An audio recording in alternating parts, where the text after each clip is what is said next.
श्रीगुरुभ्यो नमः। हरिः ओं। श्रीगणेशाय नमः। श्रीमात्रे नमः। ओं लब्धवाञ्छितायै नमः। श्रीमद्देवी भागवत महापुराण मूलपारायणं स्कन्दं 3 अध्यायं 2 ब्रह्मादियर् पयणम्। ओं नमः चण्डिकायै। व्यासोवाच यत्त्वया च महाबाहो पृष्टोऽहं कुरु सत्तम। तान् प्रश्नान् नारद प्राह मया पृष्टो मुनीश्वरः। नारद उवाच व्यास किं ते ब्रवीम्यद्य पुरायं संशयो मम उत्पन्नो हृदयेत्यर्थं सन्देहासारपीडितः।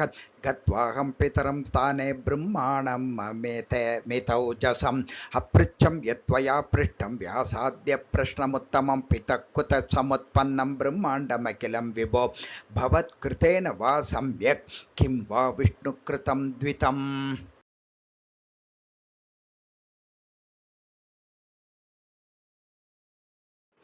रुद्रकृतं वा विश्वात्मन् ब्रूहि सत्यं जगत्पते। आराधनीयकः कामं सर्वोत्पृष्टश्च कः प्रभुः तत्सर्वं वद मे ब्रह्मन् सन्देहां चिन्तिचानघ।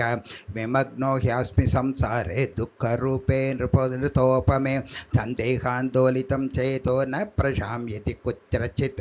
न तीर्थेषु न देवेषु साधनेषु वितरेषु च अविज्ञाय परं तत्त्वं कुतः शान्तिः परन्तप। विकर्ण बहुधा चित्तं नैकत्र स्थिरतां व्रजेत्। कं स्मरामि यजेकं वा कं व्रजामि अर्चयामि कं स्तौमि किं नाभिजानामि देवं सर्वेश्वरेश्वरं ततो तां प्रत्युवाचेदं ब्रह्म।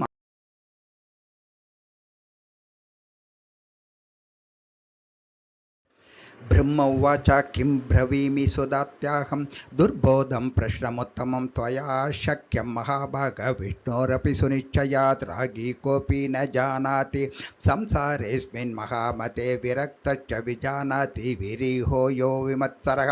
ये कार्णवे पुरा जाते नष्टे स्थावरजङ्गमे भूतमात्रे समुत्पन्ने संजज्ञे कमलादहं न पश्यं धरणिं सोमं न वृक्षान् न च पर्वतान् कर्णिकायां समाविष्टः चिन्तामकरवं तदा कस्मादहं समुद्भूतः सलिलेऽस्मिन् महार्णवे को मे त्राता प्रभुकर्ता संहर्ता वायुगात्ययेन च भूर्विद्यते स्पष्टा। यदाधारं जलं द्विदं पङ्कजं कथमुत्पन्नं प्रसिद्धं रूढियोगयोः। पश्याम यद्यास्य पङ्कं तं मूलं वै पङ्कजस्य च भविष्यति तरा तत्र मूलं नास्यत्र संशयः। उत्तरं सलिले तत्र यावद्वर्षसहस्रकम् अन्वेषमाणो धरणिं नावापतां यदा तदा तपस्तपेति चाकाशे वागभूतशरीरिणे ततो मया तपस्तप्तं पद्मे वर्षसहस्रकं सृजेति पुनरुद्भूता वाणी तत्र श्रुता मया विमूढोऽहं तदा कन्य कं सृजामि करोमि किं तदा दैत्यावपि प्राप्तौ दारुणौ मधुकैडभौ ताभ्यां विभीषितश्चाहं युद्धाय मकरालये ततोऽहं नालमालम्ब्य वारिमध्यमवातरं तदा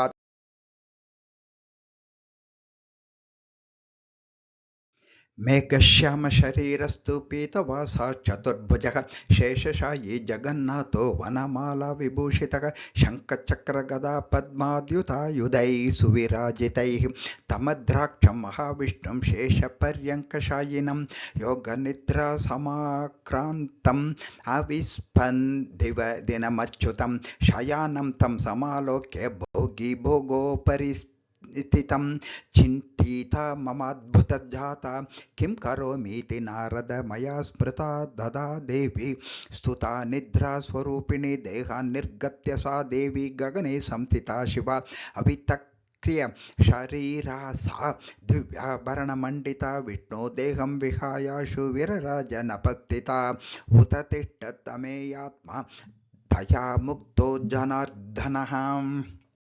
पञ्चवर्षसहस्राणि कृतवान् युद्धमुत्तमं तदा विलोकितौ दैत्यौ हरिणा विनिपादितौ उत्सङ्गं विपुलं कृत्वा तत्रैव निहतौ चतौ रुद्रस्तत्रैव सम्प्राप्तो यद्रावां संस्थिता उभौ स्त्रीभिः संवीक्षितास्माभिः स्वस्था देवी मनोहरा संस्तुता परमाशक्तिः उवाचास्मानवस्थितान् कृपावलोकनैः कृत्वा भावनैर्मुदिता नत देव्युवाच काजेशा सर्वाणि कार्याणि कुरुध्वं समतन्द्रिताः सृष्टिस्थितिविशिष्टानि हता वेदो महासुरौ कृत्वा स्वानि निकेतानि वसध्वं विगतज्वराः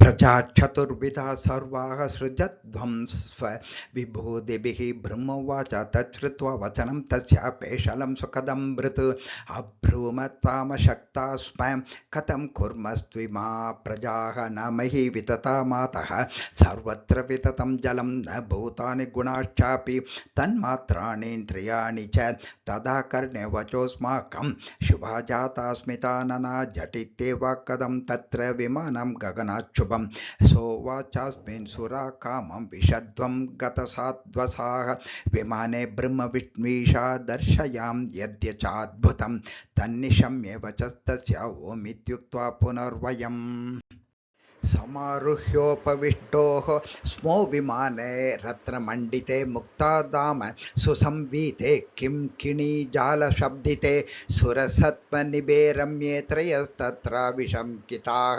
शोभविष्टांस्ततो दृष्ट्वा देव्यस्मान् विजितेन्द्रियान् स्वशक्त्या तद्विमानं वै नोदयामास चाम्बरे इति श्रीमद्देवी भागवत महापुराणे अष्टादशसहस्र्यां संहितायां तृतीयस्कन्धे विमानेन ब्रह्मादीनाङ्गादिवर्णनं नाम द्वितीयोऽध्यायः।